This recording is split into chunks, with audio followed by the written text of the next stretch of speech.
Let's move, let's move. Get your body in the groove. Build your body and your brain. Everybody, let's move, let's move, let's move. Get your body in the groove. Build your body and your brain. Everybody, let's move. On this day, reach up for the sky. You're a winner when you go and try.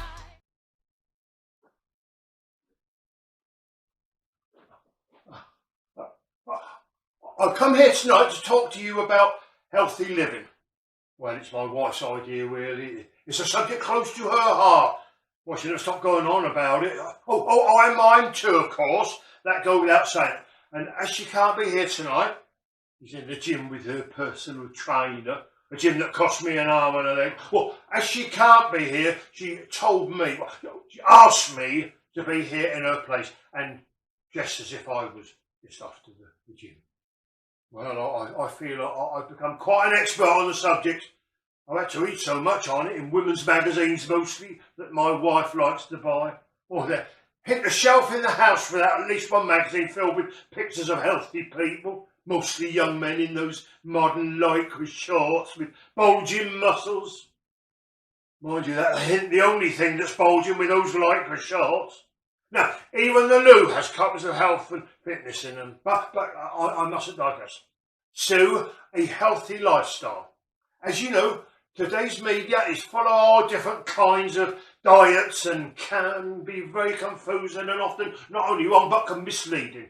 They use buzzwords like fat-free and 7 a day and 5 a day and high carbohydrates and low carbohydrates and all those high, what do you call them, things they put in tins and pack. Oh yeah, sodom or glutamates. But on the plus side, there are many beneficial things that my wife recommends, such as vitamins, diet supplements, steroids and health pills, to name but a few. Well, my wife's tried all of them. Well, no, I had to and all. She said, oh, they're good for us. To be honest, I got a right chippy tummy and at the start. My wife said, well, they must have had an allergic reaction and blamed it on my weak constitution. All I can say is it took me a week before I could leave the house. Well, as well as taking pills and eating right kinds of food, you do need to exercise. Like I say, my wife's life's spent in the gym. I must admit to being a little puzzled as to why, because she doesn't need to exercise. She's as thin as a week. And exercise machine cost a fortune, well, as did the treadmill. But she says, do I really want a fat wife? Well, I didn't like to tell her that I am attracted to the more rounded woman. Well, you get more for your money, as they say. Well, of course, smoking is taboo, as is alcohol. I have to admit I used to smoke, but I've given up now, virtually. Just an occasional cigarette, in secret, of course. It's been years since I went down to the pub for a drink. But my wife tells me we're saving a fortune. She soon remind me we're not made of money if I want to buy anything. But I do support her in every decision she makes. I have to. She makes my life a bloody misery if I don't. And I do understand how important it is for us to economise. If only to pay for her extensive wardrobe and personal trainer. My cravings for the occasional smoke is one of the reasons I was glad to have this opportunity to talk to you about the dangers of living an unhealthy lifestyle, because like all cravings, one has to learn how to deal with them. Keeping oneself busy is vital. In fact, I find that cold showers can help to distract me from one of my cravings. Well, at least in the short time, that is, because as I warm up, the cravings come back again. But in between taking showers, I help my wife run her bed and breakfast business. And in the little spare time I do get, I drive the van for our local fish merchant. What I do is home deliveries, as you say. Well, it gets me out of the house for a couple of hours and I can have a crafty smoke. And it brings in a little bit of money for her to spend.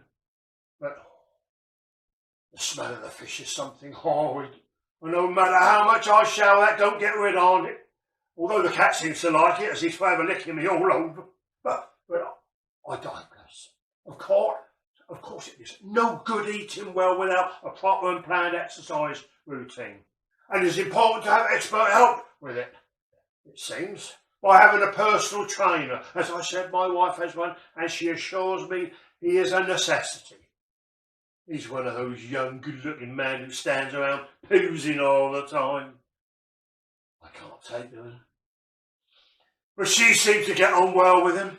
Well, they both take all this exercise stuff very seriously. And some days they lock themselves away in that gym and she says, we're in training and not be disturbed. Well, from the grunts and groans you can hear, I think myself, blast hell, wear that old treadmill out. And then on fine days they go off jogging.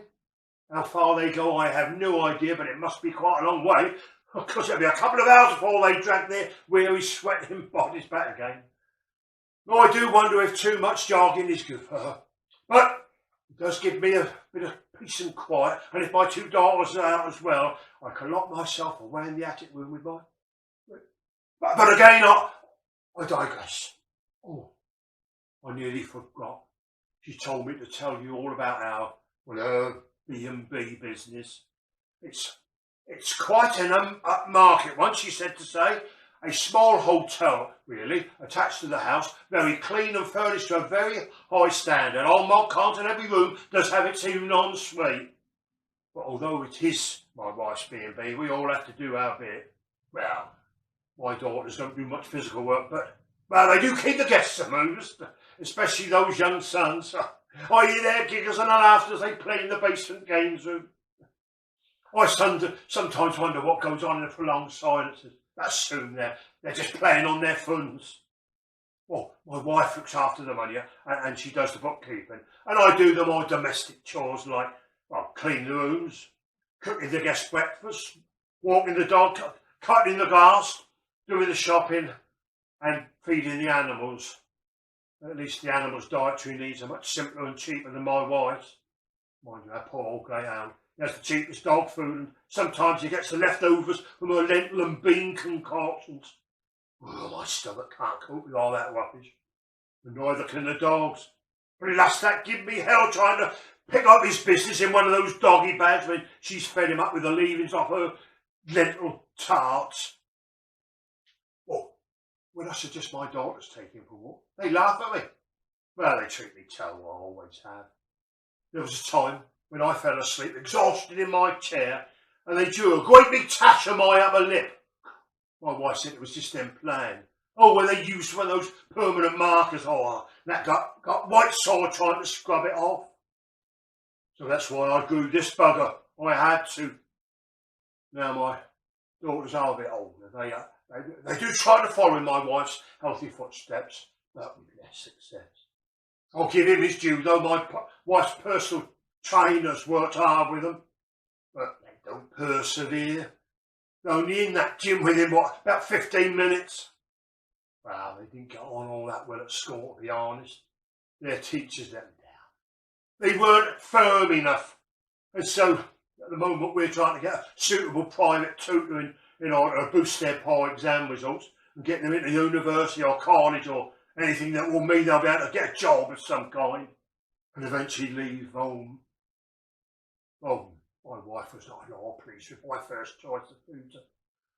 I thought the young lady was charming and certainly came over as knowing her job. She liked the occasional smoke, so we often shared one of her cigarettes of an evening outside. But my wife felt she was a bad influence, and I was instructed to let her go. Oh, I miss her. My daughters don't. Probably because she actually wanted them to do some work. But, however, they do get on better with the young man my wife hired, as does she. But back to the lecture. A healthy life is paramount to a happy life.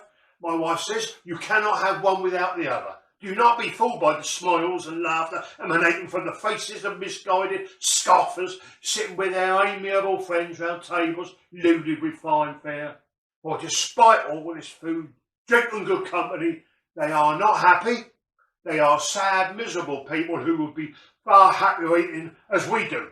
Mushroom risotto, stuffed peppers, cold chickpea salads, fish paste, pasta and lentil tarts. Oh, soybean burgers are far better for you than the muck served up in most restaurants, she said. I have to admit, I think the food she eats looks more like animal feed. But she doesn't take too kindly to me not sharing her passion for dark green liquid swilling about in a soup bowl. When she sees me eating my pie and gravy meal, she says, "Oh, you're an old drudge." In her eyes, I'm a weak man, useless and inept. I can't help being what I am. And the things she says in front of other people can be right hurtful, referring to me as Mr. Droopy and chanting, little worm, she say. Well, I know I do have a slight problem downstairs, so to speak, but to say those things in the supermarket to the cash-out girl. I thought to myself, I could mention how much you'd spent on liposuction, but please, do not get the idea that my wife and I are incompatible. On the contrary, we both share an interest in maintaining a healthy lifestyle, and although it may be true that I am not as ardent a follower as she is, I have to make it clear that I do support her in every way. Mind you, one of the things my wife do find very irritating is when she sees people eating stodgy fast foods in the street, like burgers and pizzas and kebabs, that kind of thing. I've known her go up to someone and one on about the harm they're doing themselves. Well, I usually look the other way and pretend I'm not with her. But you see, I am drawn to that kind of food, but I try to ignore the yearnings. You know, sometimes I dream of foods that's bad for me, like fresh cream eclairs, meat pies, beef with roast potatoes cooked in duck fat. And sometimes I find myself standing outside restaurants, breathing in the smell of the cooking. You see, I have hopes, I do. I dream that one day I will leave all this behind. I dreamed bronze, bare-breasted maidens fanning me with large fronds cut from fertile green bowers. Oh, I can smell the heavy scent of blossoms filling my nostrils while I drink beer and eat hog roast sandwiches. In fact, I'm thinking of bare-breasted maidens right now. Oh, ladies and gentlemen, I want to break out and run to a tropical paradise, leaving all the drudgery, the insults, the disrespect for kids and everything else behind, and lie on a sandy beach full of exotic foods, having a pint, a smoke, and my head full of wild dreams. Oh, just a minute. Oh, is that the wife just walked in? Oh, it is. So in conclusion, I would like to ask you all to exercise every day, quit smoking, and give up alcohol, and whatever you do, watch what you eat. I hope you have paid close attention to what I've told you and enjoyed my little lecture as much as I've enjoyed talking to you all this evening. Thank you, and good evening.